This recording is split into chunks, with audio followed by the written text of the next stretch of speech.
One day, I actually had a near-death experience.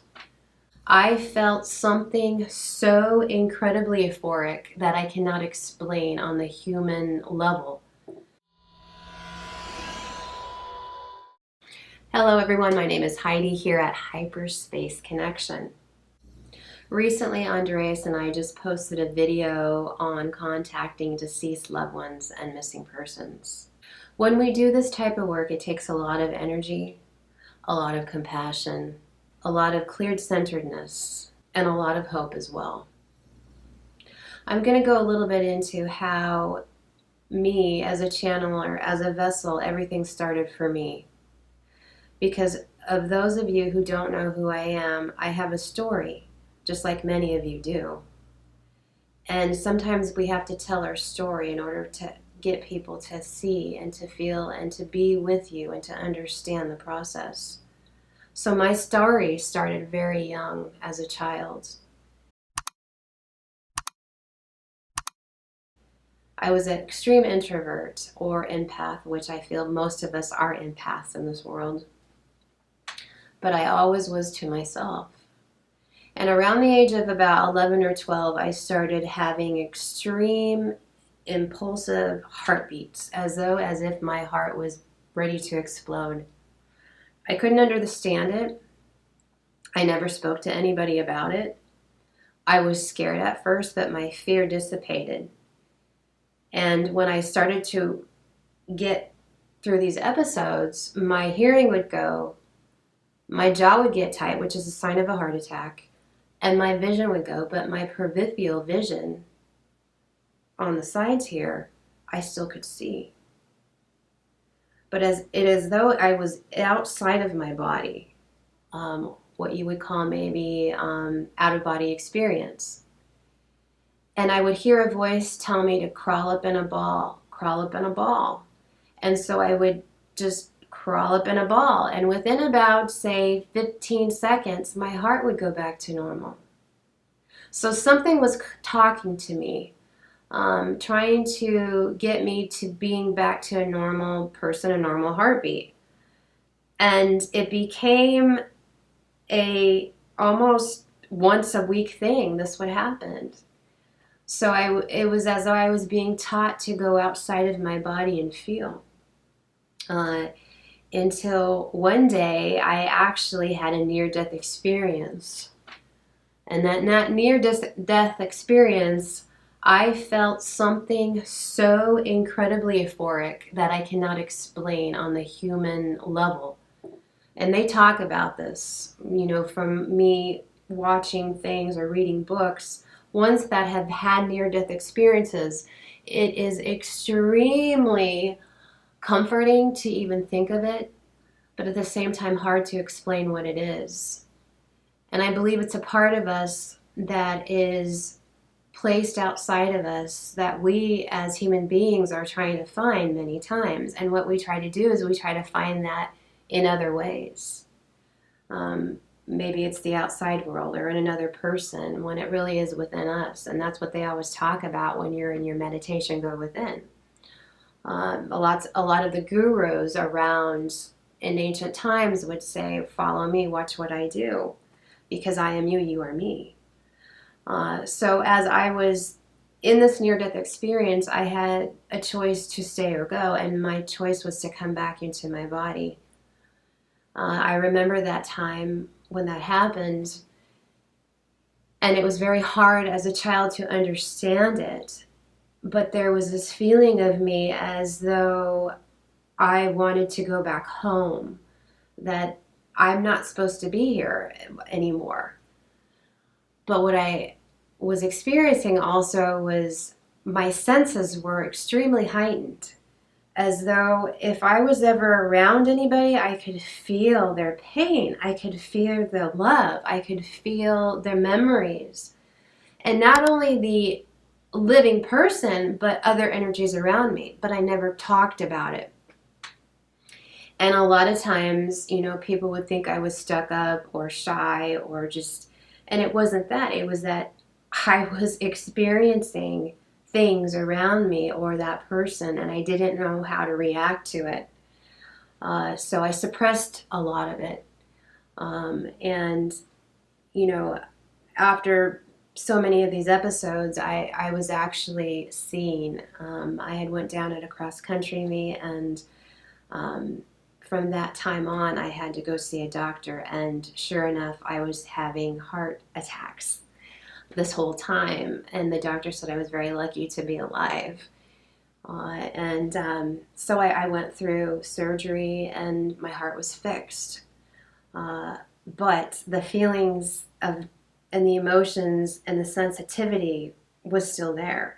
And this is what I suppressed for many years until I actually had an incredible dream, which changed my direction on life.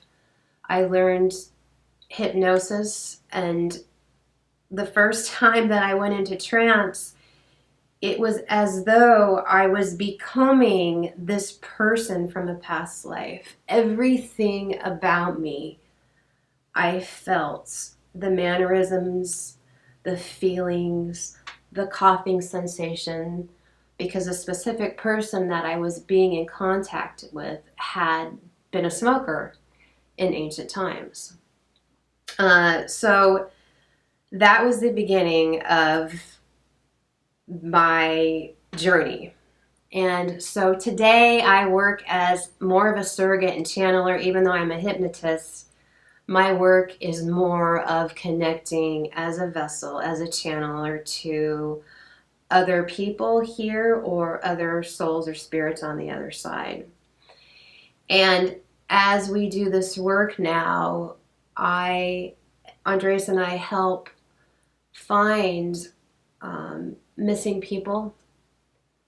We also help find a connection between the deceased loved one and the person living today, because a lot of times people will contact us with mental, physical, emotional issues and not are even aware of that they are actually having an attachment from someone that's passed on. That has passed on, that is not aware that they are not in their physical body anymore. So what they do is they get around some energy that they feel very comfortable with and attached to them. So that person that's experiencing these symptoms is actually the symptoms of the deceased person. And that's not to say that happens every time, but this is what happens in many sessions.